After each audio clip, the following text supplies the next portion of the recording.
Schweitzer. I am Jeremy Lance. We decided to do a pod. No, it's international break. Normally we're like, should we?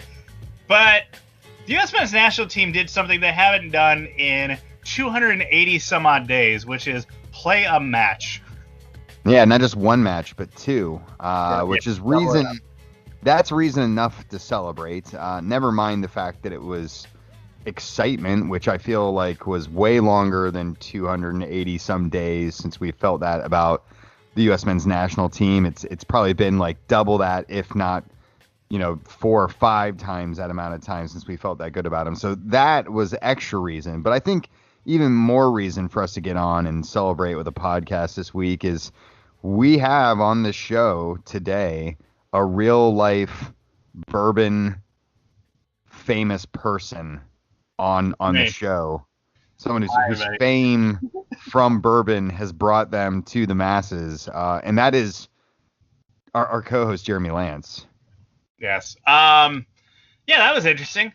So if you didn't know because you don't live in Cincinnati or, you just don't care, I had a little fun over it was really the second half of the season, the non-MLS is back tournament part of the MLS season, where I just, every time FC Cincinnati played, I posted the bourbon I was drinking and just kind of created a little FCC bourbon hashtag just to kind of get other people involved, just so we could be like, hey, this game's going to suck. Let's just enjoy some bourbon. We're all here watching this anyways. And I had mentioned it to some people online recently when the Enquirer was, some writers from the Enquirer were kind of throwing out some stuff. And Mike Bass, who contributes to the Enquirer, called me up, and we ended up chatting, and a nice little article came about the FCC bourbon hashtag, and the time that I got really mad after the Packers lost in the NFC Championship and ripped up all my Michael Irvin cards. Perfect thing to write an article about, of course.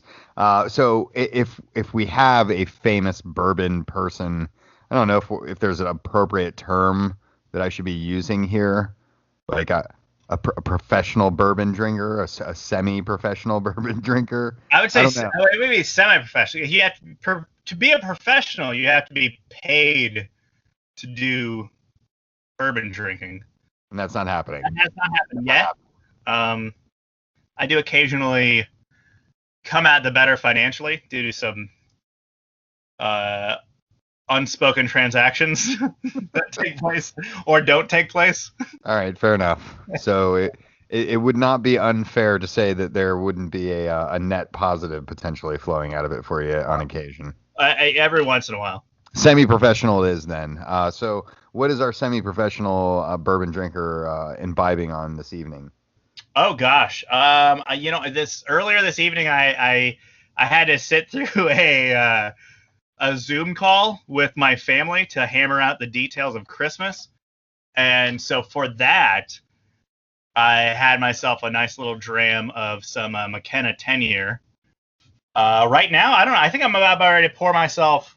I got this old granddad bottled in bond here, and then I have the Eric Church Jack Daniels right next to my face. So I don't know. I might pour one of those here midway through the show.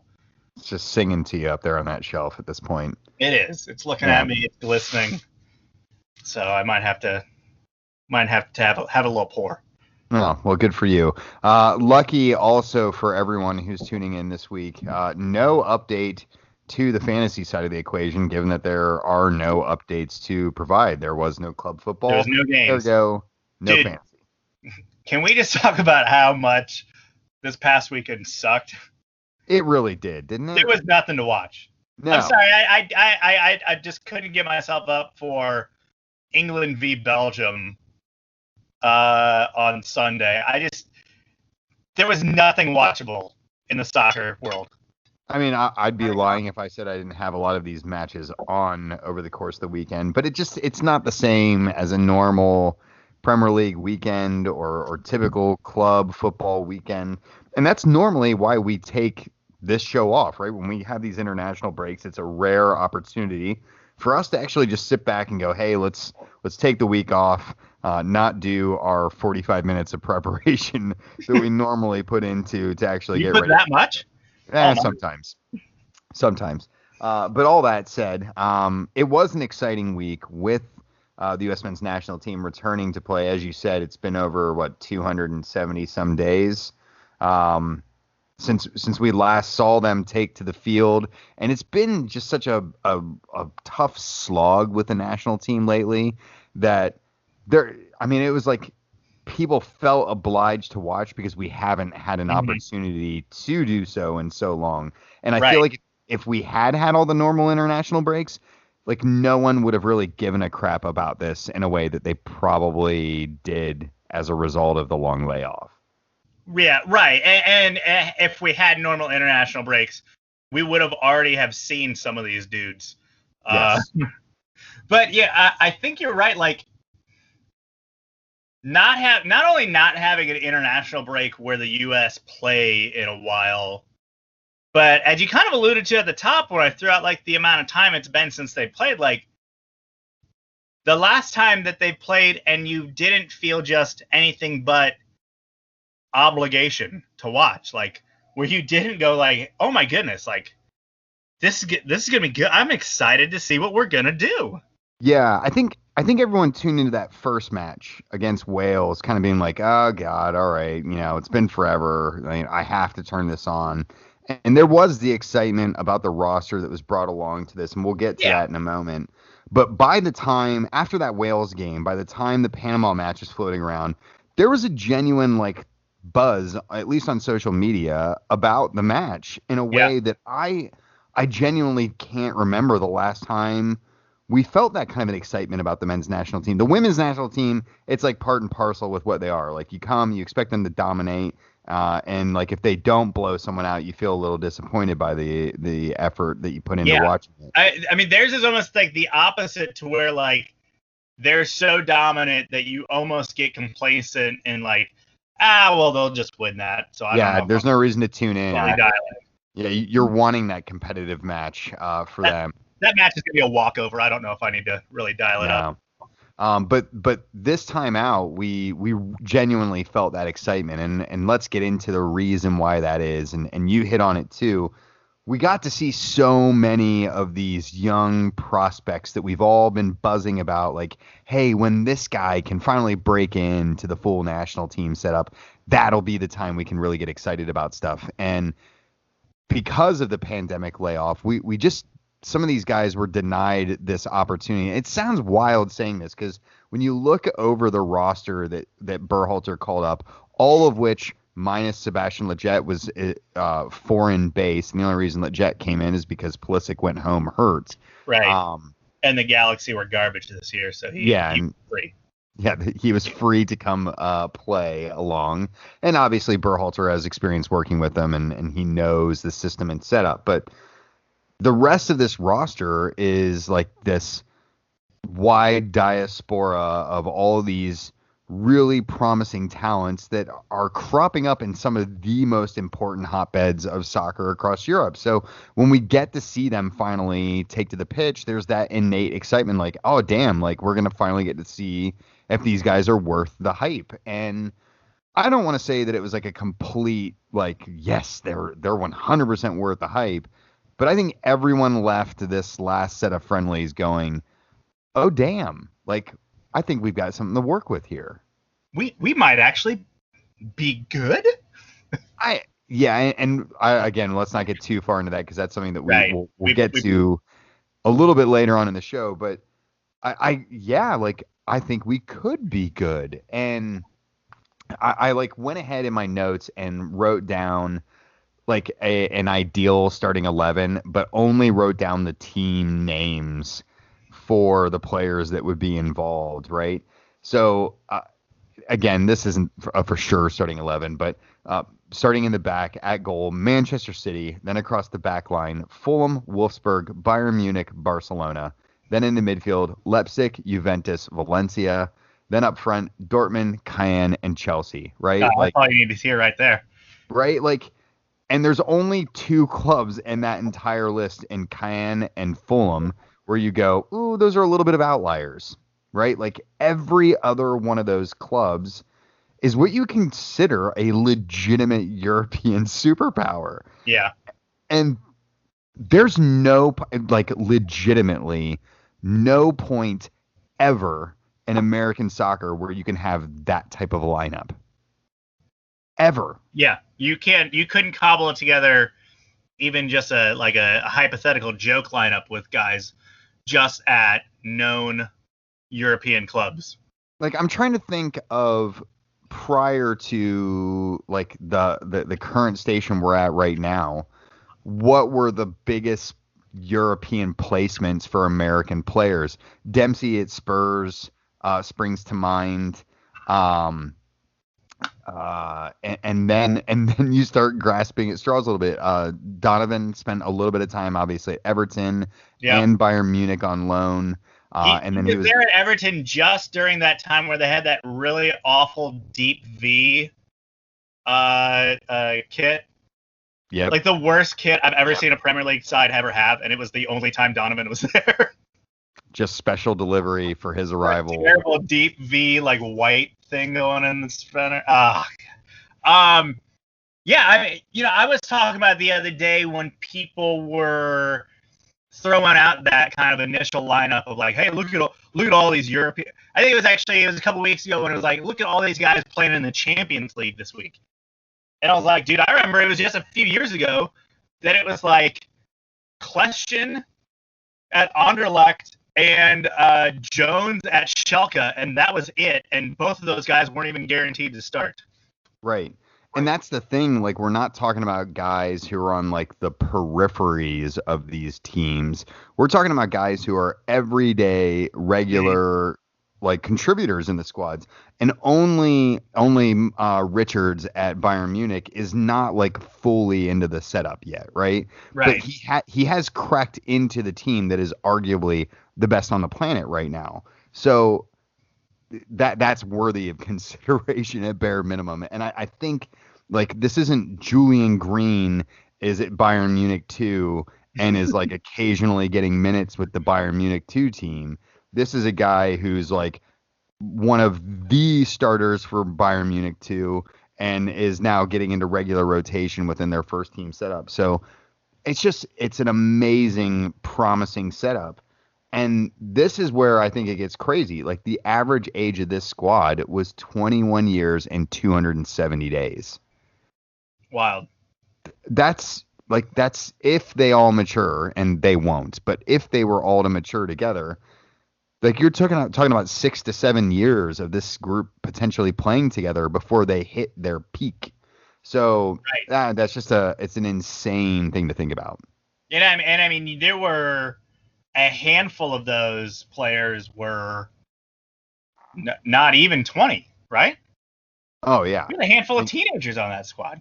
Yeah, I mean, we're going to have them in the hopefully, again, as you said, if they develop, hopefully in the fold of the national team for the next decade plus.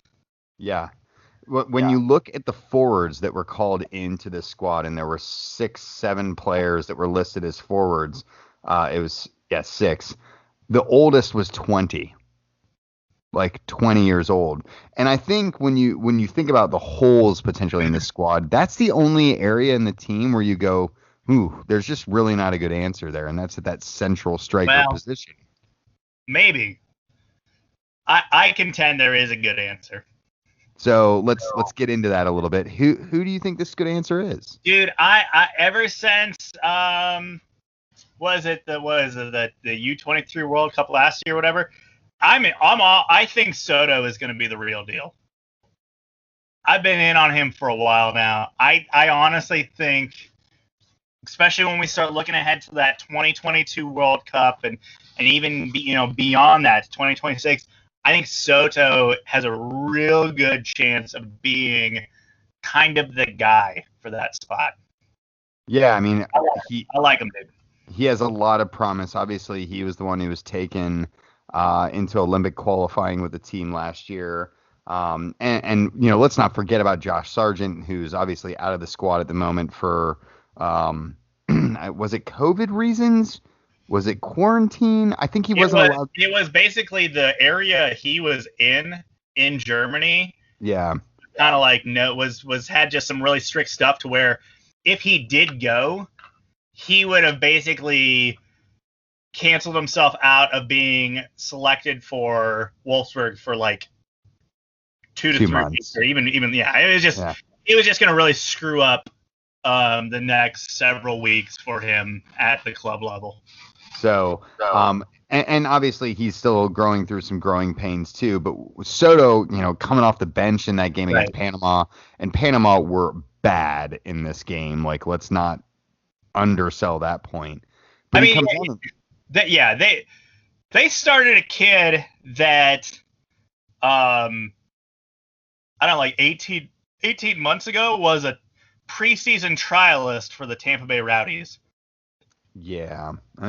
Now, Juan Tejada it's a great freaking story that he comes in, is a preseason trialist, kind of balls out, gets a gig, and has been with the Rowdies ever since. And that's like a really cool thing because, as we both know, working in lower division soccer, trialists, like dudes on trial or like tryouts and all that stuff, it's a real stretch to like go from that position in life to like I actually matter, I'm actually on this squad, to I'm actually like contributing to the squad, to I'm getting called up to my national team. Yeah, I mean, it's an incredible story, but tells you kind of a little bit the caliber of player. The national team, who had himself a bit of a mare, especially in that 8 minutes where he gave up those 3 goals. He plays in Panama. I was trying to say that. What would you compare that to? Like playing like the USL? Yeah, I mean, I'll be honest.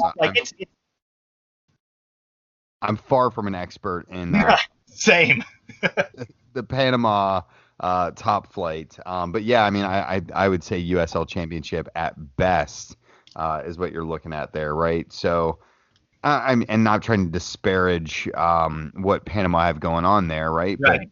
But it is worth mentioning that they were pretty not good. But Soto comes off the bench and immediately contributes, not 1 goal, but 2. And by the way, I was looking at his stats. That's like what he does. So he has 5 goals this season for Telstar, who he plays for in what is that, like the Dutch second division, I think it is. Yep. And he comes in the second half and scores 2 goals. He's done that twice now this season. I mean, that's kind of awesome. Yeah. And even if that's the type of player he turns into for this national team, that's a valuable asset to have. So, sure. But if you look at that squad, it's probably the one area in the team you kind of go, they're a little thin there at the moment, and there's not necessarily an answer. Now, if we talk about areas of the field where we do feel like we have answers, midfield feels pretty damn covered at this point, doesn't it? Got a lot of options. And I look down that midfield outlet, right? There are obviously the big names that are in that setup, and someone like Weston McKennie, who at 22 looks to clearly be playing like he's raised his game at Juventus, right? Yeah. And he looked like a leader and the type of future captain material that you really would want out of a player in the role that he plays. Tyler Adams, though rusty and I think still finding his feet after that long injury layoff, I think is also just, he's going to be a mainstay in this squad for a long time to come.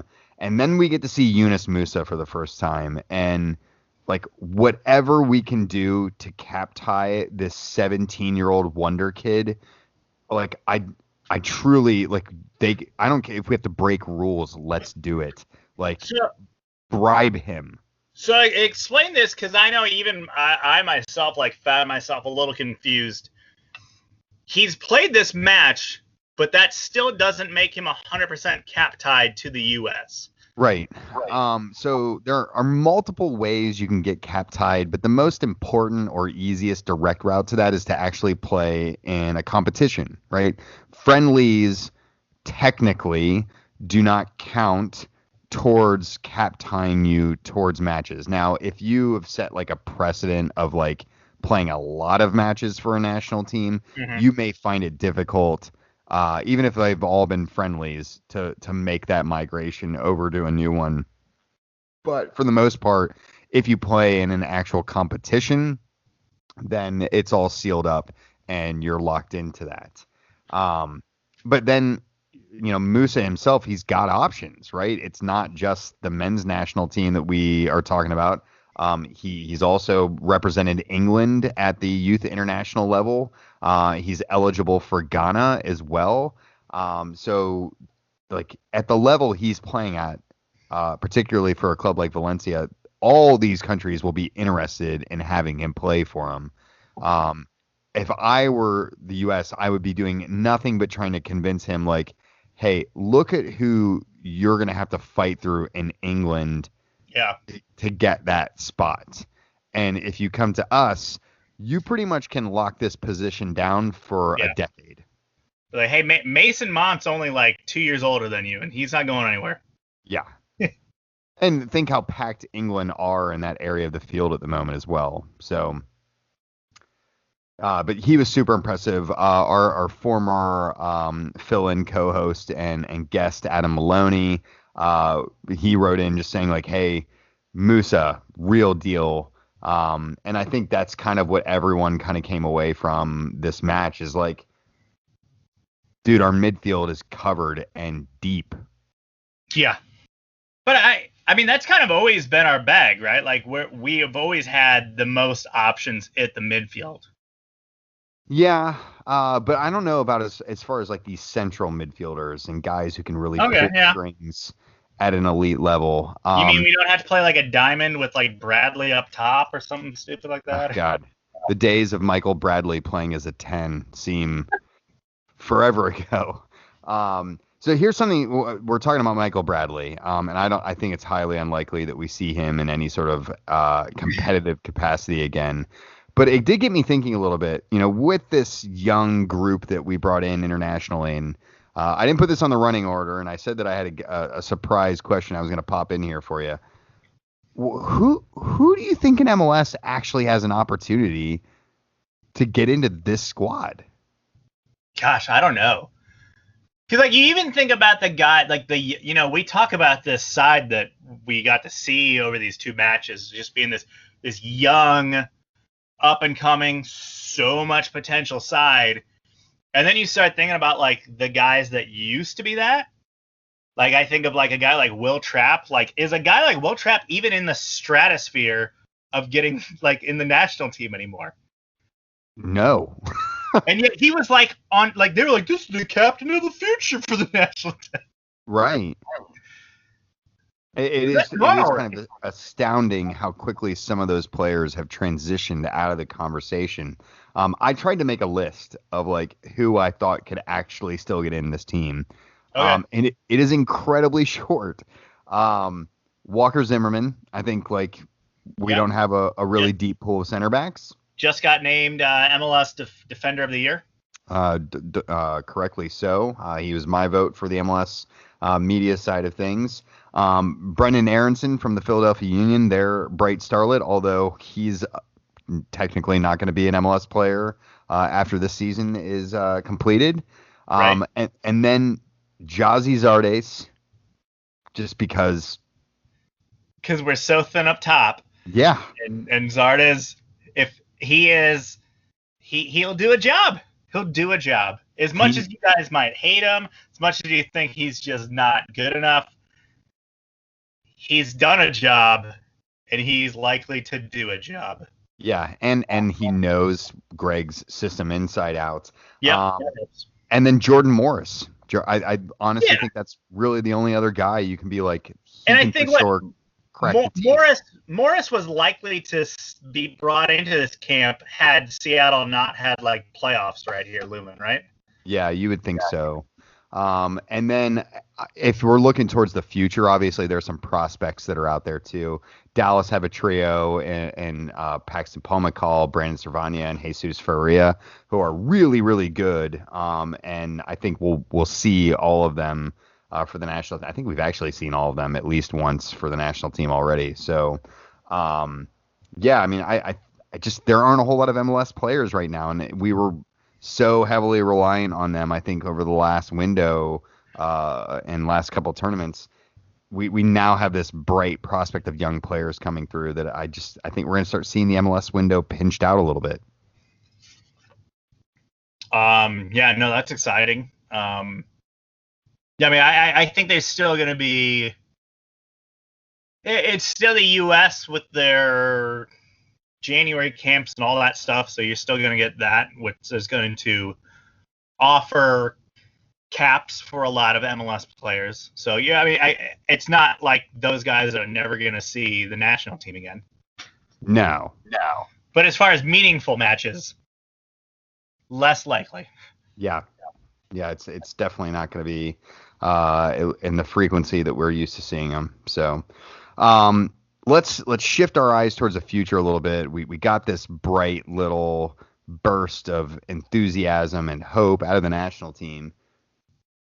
Where, like, Temcheck wise, how are you feeling about Qatar 2022? Because this is what we're working towards right now. Yeah, you know, I feel good about it. I still think I would like, you know, it's hard to inform my opinion this early. I'd like to see a little more tape of this squad together.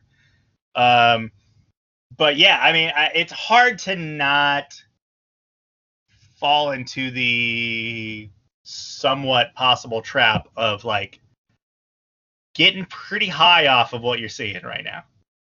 Yeah. Like, I don't want to get my Freddie Adu like shoes on here and start, like, you know, lining up photo shoots with Pele and, you know, getting on the car. Sports Illustrated's not even a thing anymore, is it? Just barely. Yeah. Like, not getting on the cover of Sports Illustrated's next edition or whatever the hell that is. And I'm really trying to not get overexcited about it because we've been let down so much by the national team over the last decade that I just don't want to get hurt like that again. But I want to, like, advocate for enthusiasm here because we just don't get it very often. And if we can keep the train rolling, like, and from all accounts, it sounds like there's another wave of good players coming behind this one as well. I think we need that enthusiasm in the fan base in order to propel us forward as a whole country, at least on the men's national team side of things. Get to that same level of expectation. Obviously, that it'd be tough to match from the women's side, but get people thinking and hopeful that every match out, the national team actually will be competitive and have a chance at winning regardless of the opponent.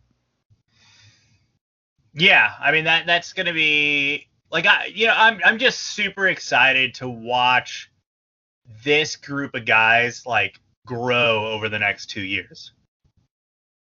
And like there's going to be bumps and like some guys are going to like start to not pan out as much as we'd hoped, and the other, and then, you know, reverse that coin, the other really positive thing is like there's going to be a player or two that's going to be a factor in 2022 that we're not even talking about right now.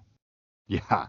Like some 14 or 15-year-old kid that we literally don't even know, and he's going to burst onto the scene somewhere and like will revolutionize the way that we're even thinking about all this.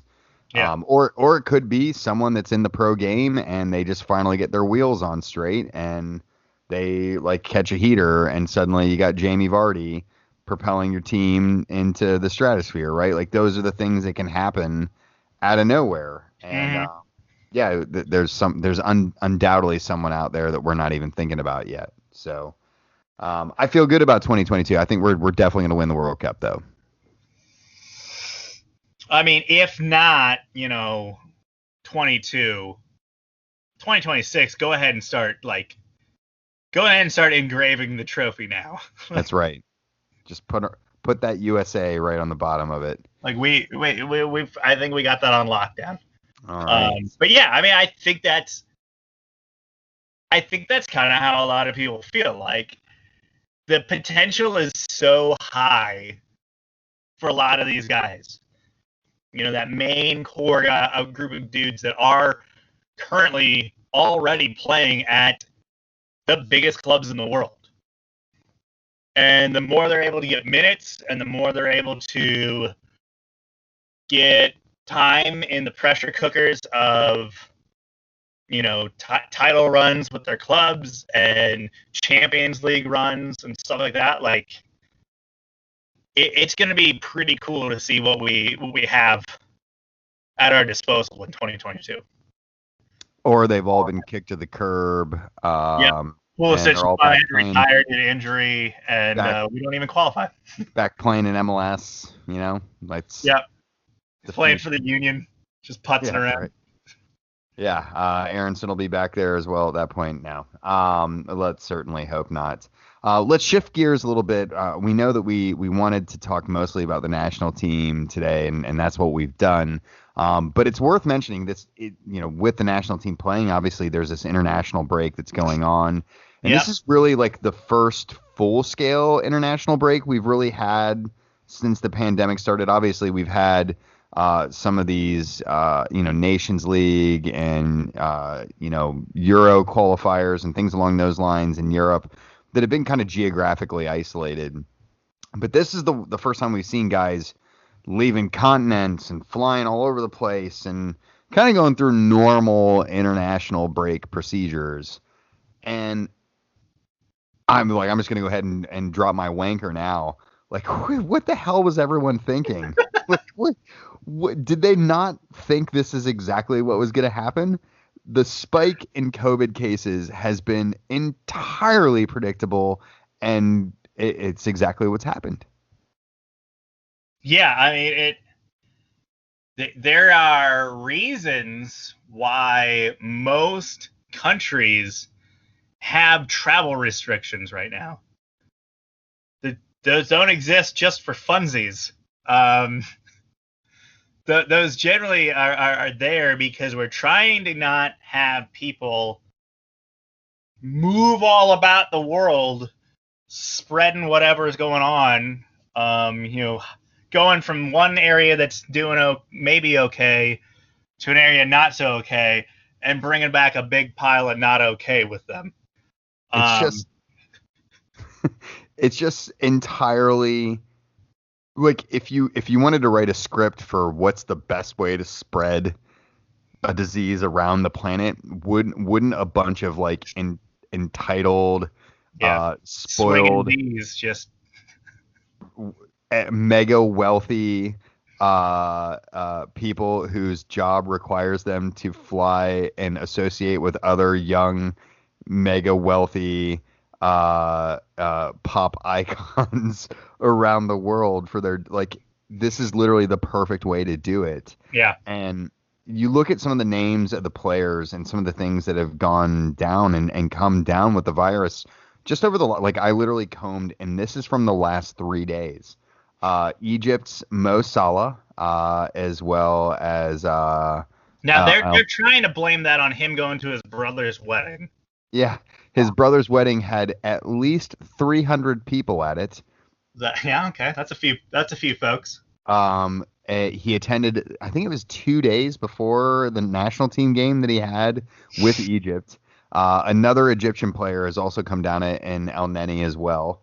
Ireland's Matt Doherty is out of action. He picked it up on international duty, as well as I think another Irish player. He will miss Spurs match at the weekend. 7 players in Korea's camp in Austria have tested positive for the coronavirus, including one who played in the match against Qatar the night before. So he undoubtedly played while positive. By the way, the U.S. Their match versus Panama was at the same facility that Japan was, or that Korea was playing their matches. Yeah, so keep an eye on that one. Uruguay have had a definite outbreak within their ranks. At least 4 players, including Luis Suarez, Alexis Rolin, and LAFC's Diego Rossi, who will now miss Young the Player of play. the Year, yay! I know, right? And he's now going to celebrate that award by missing their playoff match this week. So it's kind of as predictable as it is. It's still unbelievably. I'm struggling for the word. I mean, who could saw this coming though, right? Right. I mean, it's exactly what should have happened when that type of action's taken. And like, I get that we have gone a good stretch without international matches, and with we already had to punt the Euros, with a lot of meaningful competitions on the horizon. Like, matches do at some point need to take place. Like, national team rosters somehow have to come together in the build up to that, but like just not right. Like this moment, like, and I know a lot of it is kind of Monday morning quarterbacking this. Like, hey, in hindsight, like maybe we should have just gone ahead with like that international break that we were going to go with in like May, or maybe done something in like early August, but we didn't, and you can't go back now. So I understand that they wanted to get something in 2020 as far as international play for a lot of these national teams. I mean, and we talk like, you have teams like the U.S. that are like basically restarting their entire roster. Like, this is a whole new crop of dudes that they're kind of saddling up to ride with for the next several years and into this World Cup cycle. And there's Gold Cup. I think that still exists. That's coming at some point soon, maybe. I don't know. I get that there's need for that, but yeah, it's like, boy, that's crap timing.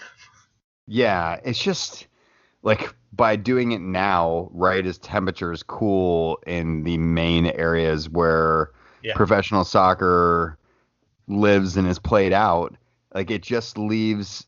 It's kind of like, Thanksgiving such a bad time for the disease in general, because not only is it when people travel from great distances to be with people they don't normally see, but it also comes at a time when everyone has started moving back indoors and congregating in spaces because it's too cold to be outside.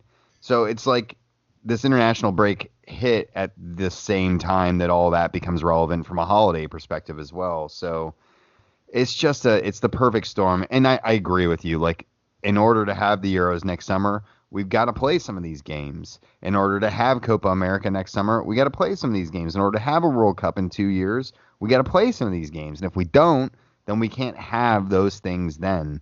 But you do have to wonder, are there better ways they could be approaching these international breaks? Sure. Are there bubbles that they can create to better isolate teams? I don't know.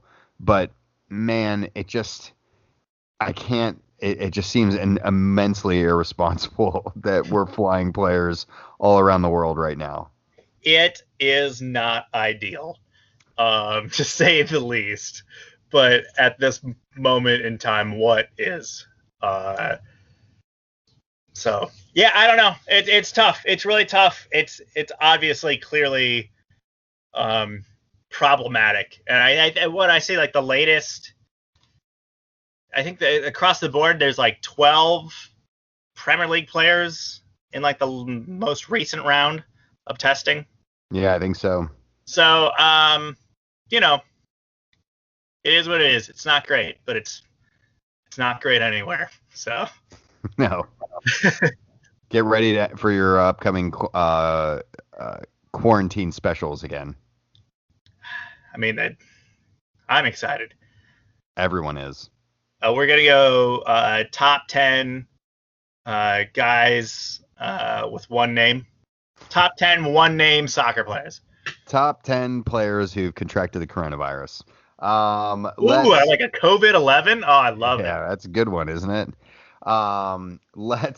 Let's move into the close of this week's show with winners and wankers. I've obviously already done my wanker this week. Why don't you give us ours or yours? My wanker? Yeah. All right, we'll go wanker first. Hey guys, hey everybody, on especially you on social media. No one is requiring you to care that much about logos for teams that you don't even support. It's gonna be okay. You're gonna make it. Maybe you don't have to buy them. No one's making you buy the merchandise. You don't even follow the club. Why would you buy the merchandise? You could just you could put your hands over your eyes. You could not look at it. If it's that bad, if it's that egregious that you seem to make it out to be that egregious, no one's making you look at it. Again, you don't even follow this club, so it impacts your life in no way whatsoever. Even if it was your club, it really doesn't impact your life in any way whatsoever. It's gonna be okay. Stop freaking out. So the graphic design experts that apparently all congregate within soccer Twitter that just all mentally collapsed the other day when Louisville City and Houston dropped all their new logos. It's wild. I as someone who is both a designer and has designed team crests before. But yeah, it's just that you've actually had professional design experience. You're not just a guy with Adobe that just thinks he's mastered it all.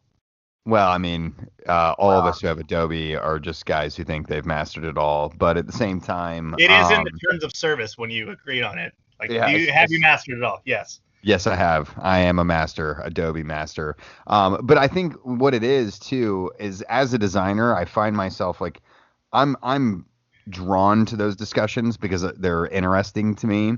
But two, I also find that as a designer, I try to really give them the benefit of the doubt on what the design is. And I think that's what people don't do. They forget the human aspect of the people who actually put mouse to pad and actually make those designs happen. And trust me, I've certainly skewered people for them. We on this show, we've ad nauseum discussed FC Cincinnati's crest. Sure. But you know what? The last time I've thought about how I feel about that crest was the last time we talked about that, probably. Yeah, which was a year or so ago. For sure, right? And I bought merchandise with it on it. I tune in every week. It didn't make me stop supporting this club. Didn't even make me stop buying stuff with the logo I had mixed feelings about on it. Totally. And that was where I was going with this, is that that fades unless the logo is so bad that you can't put it on merchandise. Yeah. Then that fades. Ultimately, it always fades. And it may have some long-term ramifications in how your brand is perceived, and a lot of that melds into your performance and blah, blah, blah, blah. But unless your logo is absolutely terrible, like Louisville's last attempted rebrand, then it's going to be passable and everyone's going to get on with life.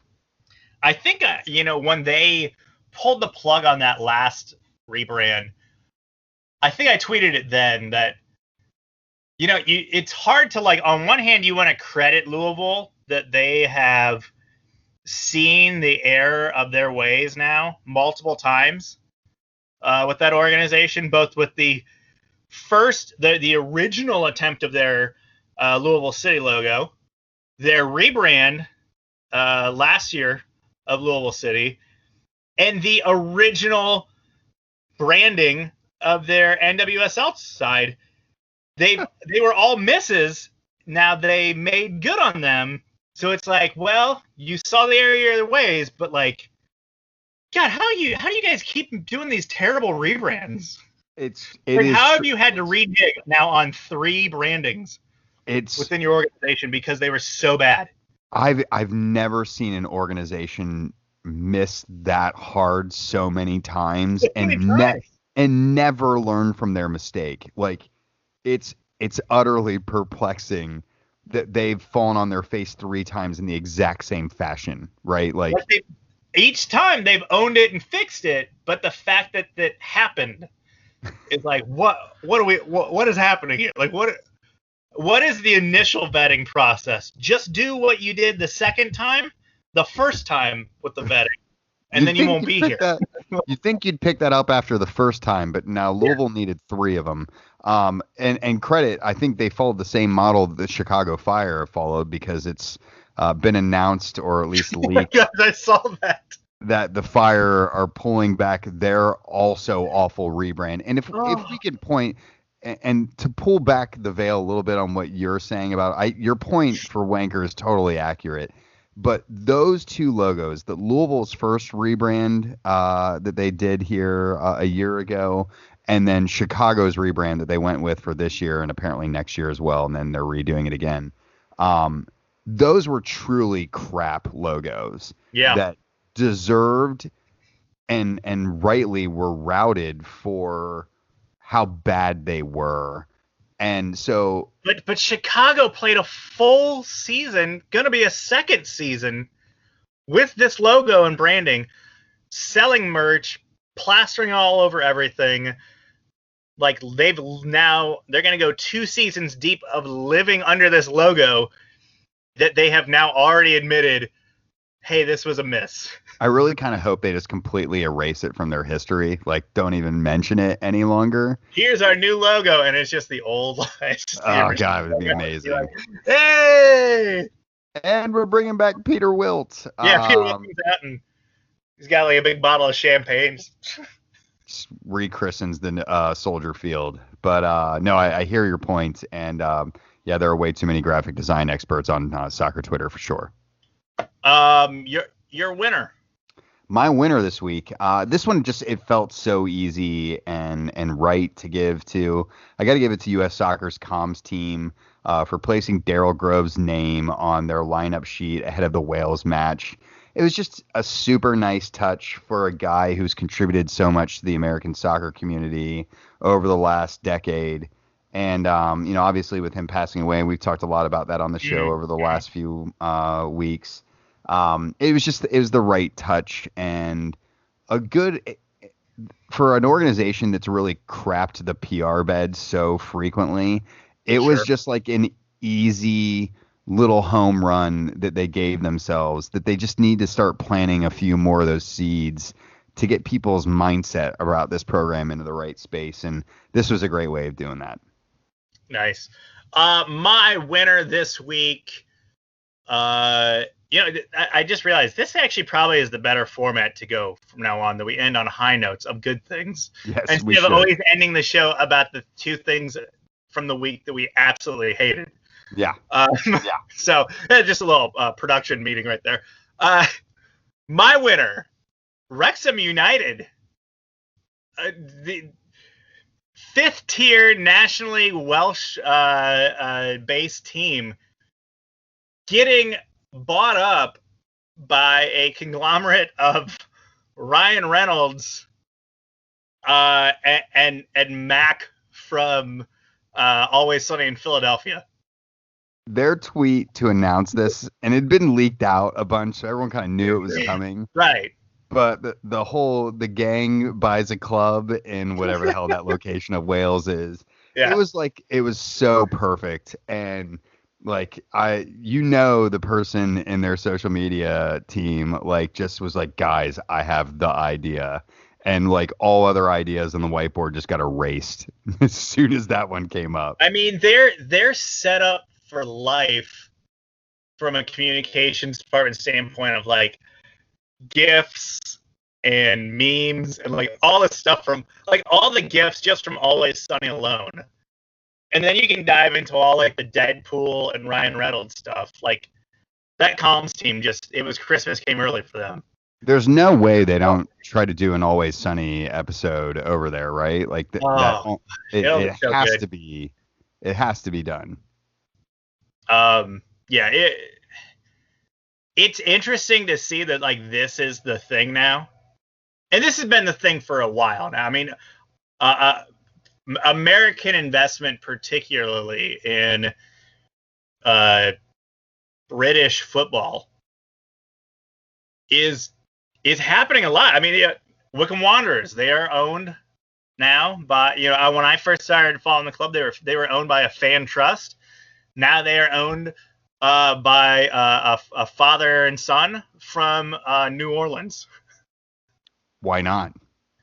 So it's, Derby County has a new American investment, Everton, Swansea. I mean, the list is growing.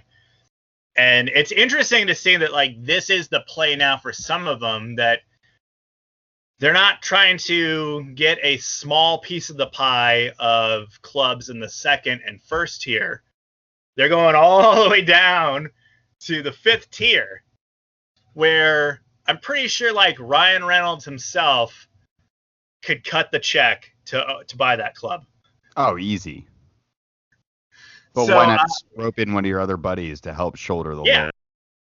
But it's the it's like this. It's the Salford United strategy, right?